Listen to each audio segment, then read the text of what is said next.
Good morning students, class 11 subject mathematics और topic binomial theorem.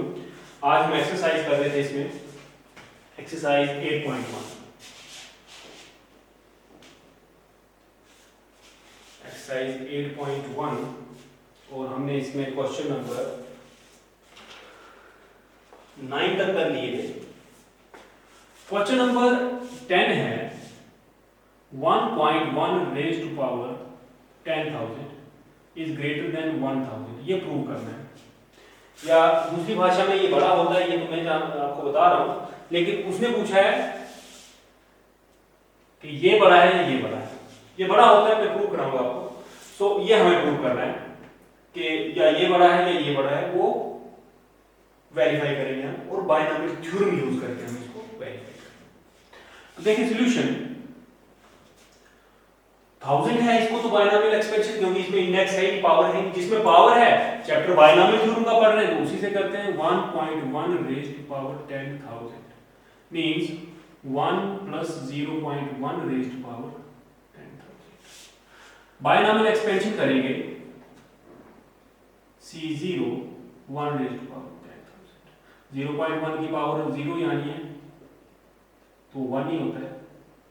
1 की power 999, 0.1 की power 1 plus 10,000 C2 1 की power 9998, 0.1 की power 2 plus so on plus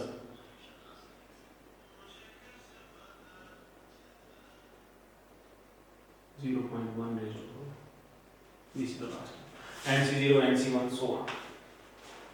this is NC0 हमेशा 1 होता है, so 1 इंटू 1 की पावर 10,000 1 प्लस NC0 होता है n। ये सारे रिजल्ट में डायरेक्ट यूज कर रहा हूँ। NC0 NCn ये 1 के इक्वल होते हैं, NC1 ये n के इक्वल होता है, तो ये n दिया गया यहाँ 10,000 इंटू 0.1 मींस 1/10 प्लस, अब ये जितनी भी टर्म्स हैं सारी पॉजिटिव हैं, तो अदर पॉजिटिव और मोर ये इंटीजर्स में आंसर आएगा। चलो टर्म्स में रखते हैं, आप डजंट मैटर, इंटीजर्स हमें क्या लेंगे, प्लस ये हो गया plus other positive terms. This is 1001 plus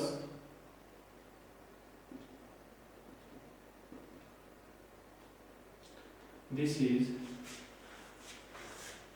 greater than 1,000 because 1,001 is already there and we are adding some other positive terms as well। Negative होती तो शायद ये कम हो जाती, लेकिन पॉजिटिव टर्म्स ये सारी टर्म्स पॉजिटिव।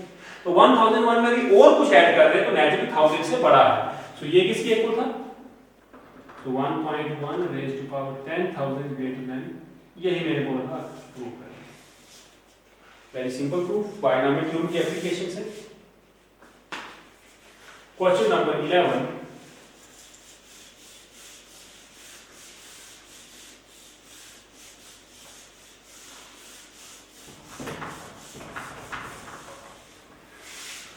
क्वेश्चन नंबर 11 है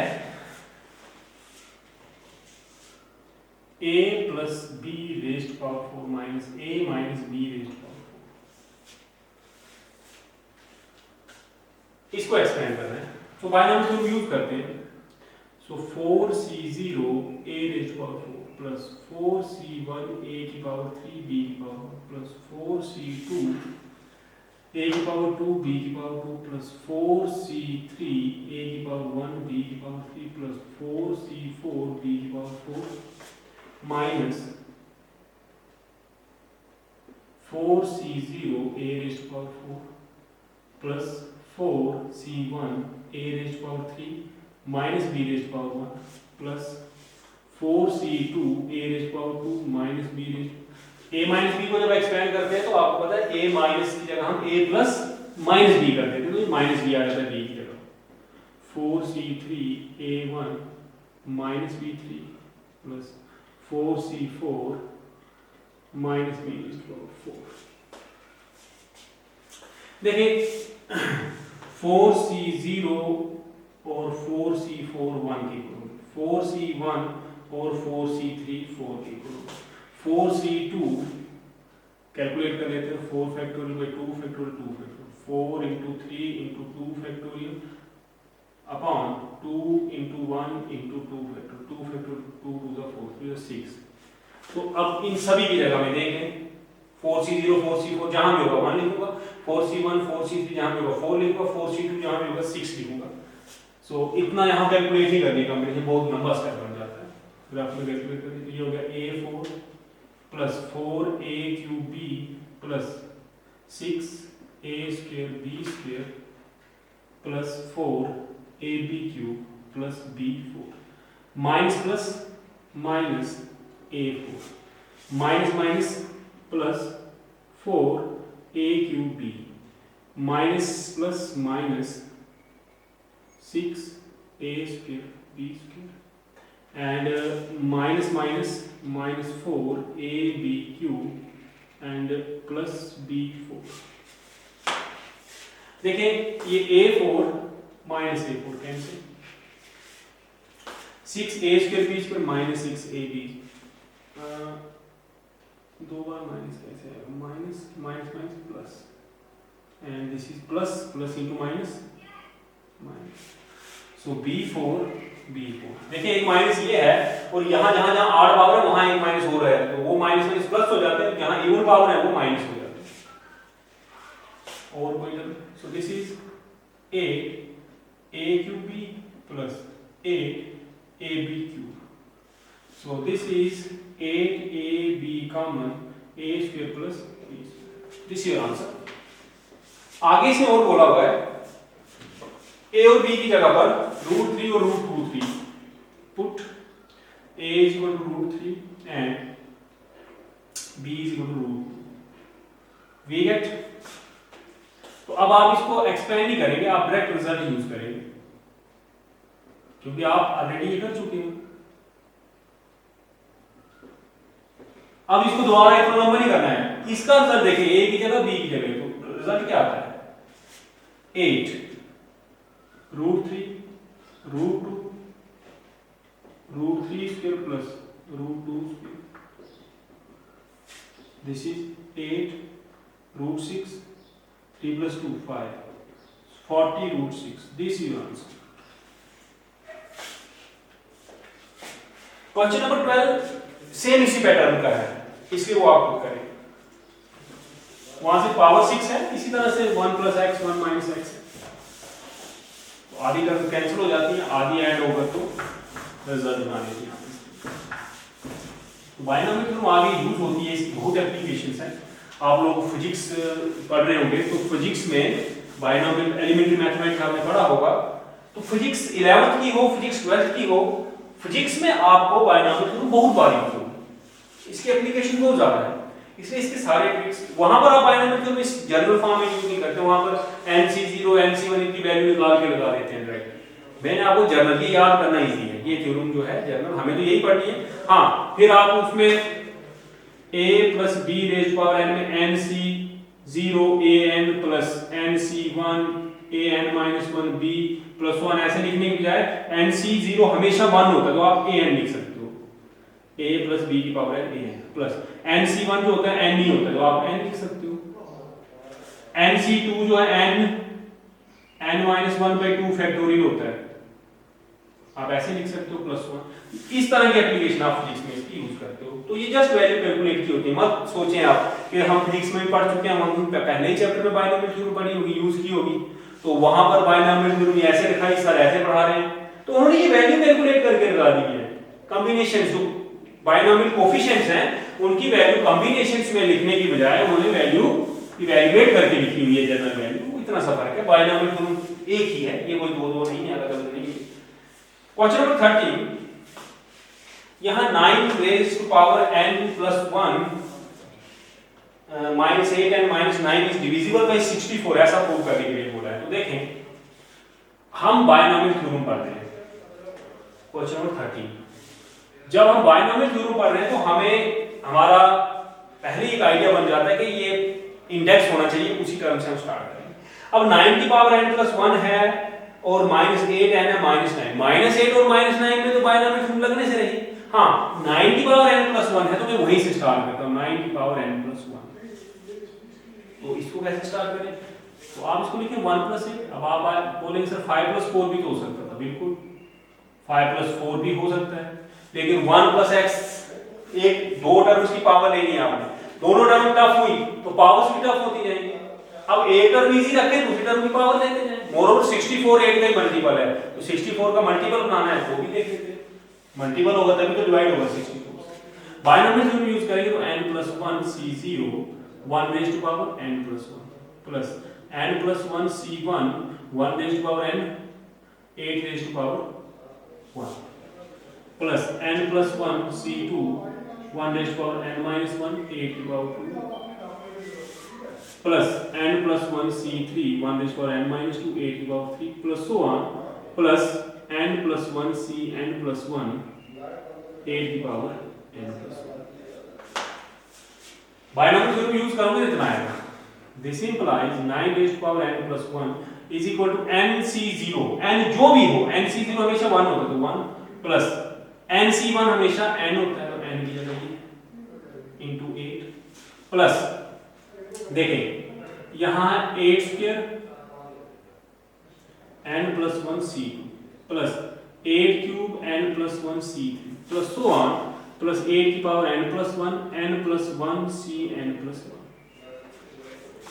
This implies 9n plus 1 is equal to 8 into n 8 into 1 8 8 plus 1 9 plus 8 8 8 सब में है तो 8 स्क्वायर कॉमन निकाल देते हैं तो n plus 1 c2 plus 8 n plus 1 c3 plus so on plus 8 n plus 1 है 8 स्क्वायर कॉमन निकाला तो n minus 1 n plus 1 c n plus 1। So this implies 9n plus 1 minus 8n minus n is equal to 8 का square 64 और ये सारा जो है कोई इंटीजर बन जाता है, पॉजिटिव बनता है एंड इंटीजर। देखें जो भी 2 का मल्टीपल होता है, जो 2 से नंबर डिवाइड होते हैं, जैसे 2 डिवाइड होता है तो इसको मैं 2 into 1 लिख सकता हूँ, 4 होता है तो इसको 2 into 2 लिख सकता हूँ, 6 होता है तो 2 into 3 लिख सकता हूँ। इन जनरल जो भी नंबर 2 से डिवाइड होता है 2 into n होता है। सिमिलरली जो 64 से डिवाइड होगा 64 into n होगा, तो ये हो गया 64 into n। So this implies 8 raised to power n plus 1 minus 8 n minus 9 is divisible by 64। This is your answer। बहुत ही simple question.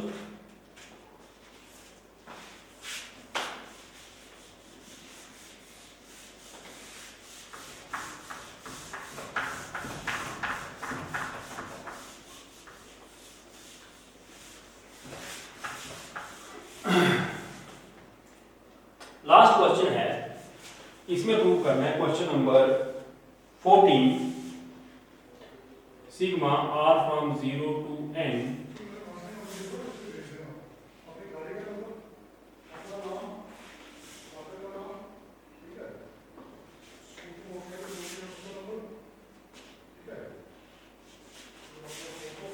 Four raise to power, ये बोल रहा है प्रूव करो। तो जहां पावर है वहां से स्टार्ट करते हैं, पावर इस साइड है तो मैं यहां से स्टार्ट करता हूं। 4 रेज़ टू पावर है 1 plus 3 raise to power, binomial theorem use करेंगे nc0 1 की पावर n प्लस nc1 1 की पावर n माइनस 1 3 की पावर 1 प्लस nc2 1 की पावर n माइनस 2 3 की power 2 plus so on plus ncn 1 की पावर 0, सो 0 लिखने की जरूरत ही नहीं, 3 की पावर n। सो दिस इज, देखिए 1 तो 1 ही है, इसको मैं 3 की पावर 0 लिखूं, 3 की पावर 0 क्या होता है, 3 की पावर 0 1 ही होता है, प्लस 3 की पावर 1 प्लस 3 की power 2 plus so on plus 3 की पावर n। सो इसको आप जनरलाइज करें, r from 0 to n, देखिए 0 1 2 n, 3 की पावर r और n c r, hence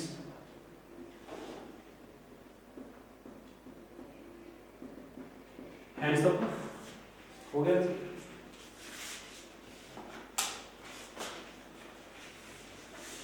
इसके साथ आपकी फर्स्ट एक्सरसाइज जो थी बायनॉमियल थ्योरम में एक्सपेंशन वगैरह करने की, कोएफिशिएंट्स निकालने की, वो एक्सरसाइज हो गई। एक एक्सरसाइज और है, उसके लिए कुछ थोड़ा सा थ्योरी जो है वो आज पढ़ लेते हैं, कल हम उसकी एक्सरसाइज करेंगे।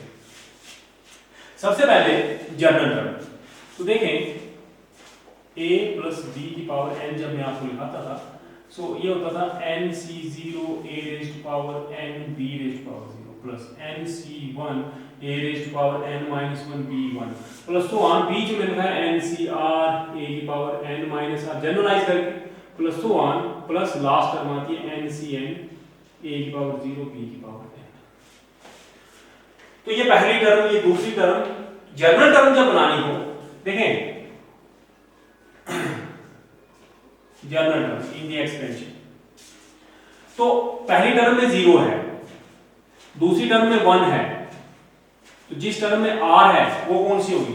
जितना यहां होता है टर्म से एक ऊपर, यहां 0 तो टर्म पहली है, यहां 1 है तो टर्म दूसरी है। जब r है तो टर्म होगी tr प्लस 1, तो होती है ncr a की पावर n माइनस r b की पावर n। इसको जनरल टर्म कहते हैं। बायनॉमियल थ्योरम में बायनॉमियल एक्सपेंशन जो है उसकी general term r plus 1 term होती है। जनरल मीन जितना आप यहां लिखोगे टर्म उससे एक आगे होगी। यहां 2 लिखा है तो यहां 3 होगा, यहां 4 लिखा है यहां 5 होगा। 5 मींस 4 प्लस 1 तो यहां 4, 3 प्लस 1 तो यहां 3। ये हो गई जनरल टर्म। यही से पता चल गया। उसके बाद कि बायनॉमियल एक्सपेंशन में मिडिल टर्म निकालनी है। देखें आपको पता है कि अगर a plus B raised to power n है तो टर्म्स कितनी होती है? टर्म्स होती है n प्लस 1, इसमें टोटल टर्म्स n प्लस 1। अब अगर यहां दो केस बन जाते हैं, अगर n इवन है तो टर्म्स ऑड बनेगी, ऑड जैसे 3 बनी 1 2 3, या 5 बनी 1 2 3 4 5, तो फिर एक मिडिल टर्म होती है। और कौन सी होती है? तो मिडिल टर्म होगी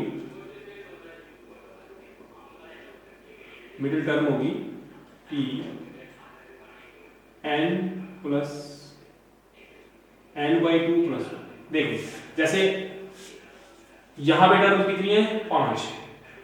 सो मैंने 8 बोला, इवन बोला, सॉरी पहले 8 कर लेते हैं, लिखा है वही 8। जब 8 होगा, जैसे यहां 3 है तो दूसरी टर्म आएगी तो वो हो जाएगी 3 प्लस 1 वही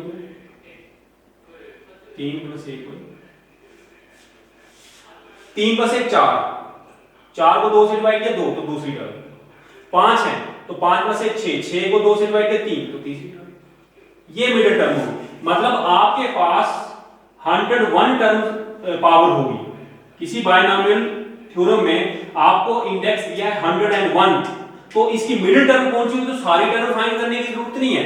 आप 101 प्लस 1/2 करो, दैट इज 102/2 करो, दैट इज 51 टर्म जो है वो आपकी मिडिल टर्म है। तो आप डायरेक्ट मिडिल टर्म, बात आई सर पता चल गया कि ये वाली टर्म 51 टर्म जो है, 51st टर्म जो है वो मिडिल टर्म है, लेकिन निकालेंगे कैसे? तो ये जनरल टर्म में 51 है, आप यहां 50 लिख दें, t 50 प्लस 1 हो गई 51 टर्म। तो n c 50, n इतना है आपका, n 101, a की पावर 101 माइनस 50, b की पावर 50। ये टर्म आप निकालोगे, a b की वैल्यू निकालोगे तो आपको 51 टर्म डायरेक्ट निकल जाएगी। जनरल टर्म पहले पता होनी चाहिए, फिर n अगर ऑड है तो मिडिल टर्म ऐसे निकालते हैं।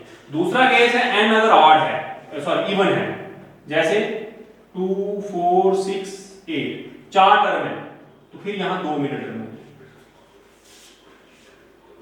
n is even, there are 2 middle terms। कौन कौन सी? so t n/2 प्लस 1, और इससे next t n/2 plus 1 and नहीं t अगर, सॉरी n में थोड़ा सामने कंफ्यूजन रखा है, जितना यहां होता है यहां उससे एक ज्यादा होता है। अगर ये इवन हुआ तो टोटल टर्म्स 8 बनेगी, n इवन हुआ तो टोटल टर्म 8, तो ये मिडिल टर्म है, n इवन है। ये पावर 2 थी तो टर्म 3 बनी, n 2 है लेकिन टोटल टर्म 3 है तो दूसरी टर्म आएगी ना, तो n/2 2/2 1 1 + 1। और अगर ये इवन हुआ, इवन वाला कर दिया, अब ये ऑड हुआ तो 8 + 1 टर्म एक ज्यादा बनती है, इवन हो गया। अब ये इवन हो गया तो 2 मिडिल टर्म्स आएंगे। यहां थोड़ा ज्यादा लिख दिया है, मैं इसको थोड़ा सा आपको डिवाइड कर देता हूं।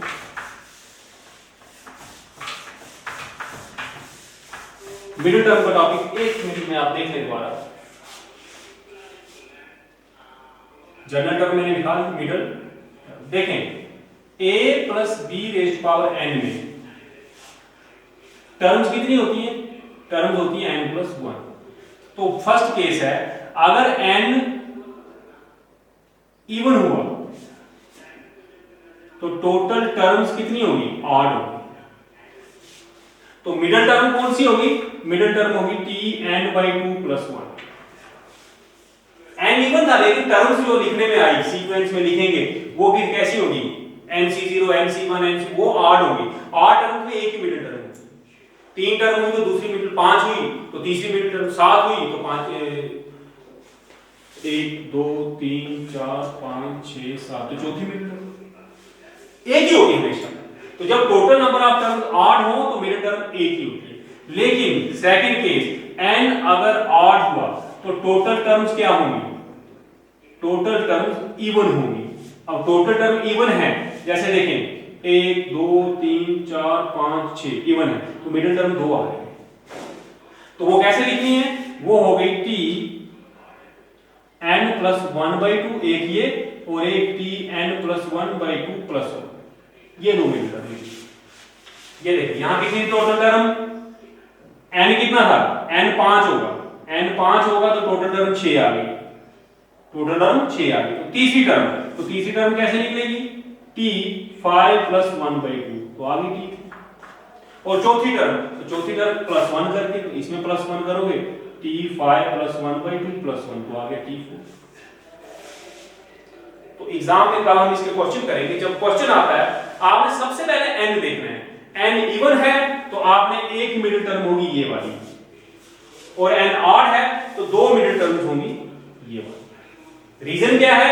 n के इवन होने में और n के ऑड होने में टर्म्स उससे एक ज्यादा बनती है। तो n इवन हुआ तो total number of terms odd होंगी, और n ऑड हुआ तो टोटल नंबर ऑफ टर्म्स, जब एक्सपेंड करोगे ना ये टर्म्स क्या होंगी?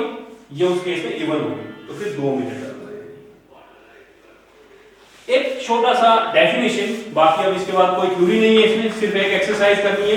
तो आप इसमें घबराना नहीं, जनरल टर्म याद कर लेना, और मिडिल टर्म एंड इवन में कितनी होती है और ऑड में कितनी होती है वो याद कर लेना। ये हम क्वेश्चन करेंगे, आपको ऑटोमेटिकली ये सब चीजें वहां पर याद हो जाएंगी, रटा लगाने की जरूरत नहीं है इसमें, आपको ये याद हो जाएंगे। Pascal's triangle,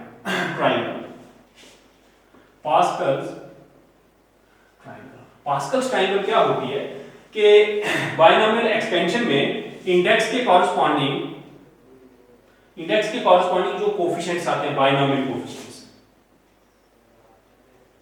index mean power अगर 0 है तो 0 C0 यही, बस NC0 एक ही रहे। लेकिन पावर अगर 1 है तो 2 आ जाते हैं, 1 C0 1 C1। लेकिन पावर अगर 2 है तो 3 आ जाते हैं, N 2 C0 2 C1 2 C2। Power अगर 3 है तो 3 आ जाते हैं, 3 C0 3 C1 3 C2 3 C3। तो जितना आप इंडेक्स रखोगे इस तरह से कोफिशिएंट उनको अरेंज करो तो ये एक ट्रायंगल बनती है। इस ट्रायंगल में हम इनको अरेंज कर सकते हैं, इस ट्रायंगल को पास्कल ट्रायंगल कहते हैं। ये आपकी बुक में थी, मैंने आपको लिखवाई, पता होना चाहिए पास्कल ट्रायंगल बायनॉमियल के रूप में किसको कहते हैं। अब इसके बाद थ्योरेटिकल पोर्शन आपका कंप्लीट हुआ। ये जनरल टर्म और मिडिल टर्म, इन दो डेफिनेशंस पर बेस्ड मैं कल आपको एक एक्सरसाइज कराऊंगा और आपका ये टॉपिक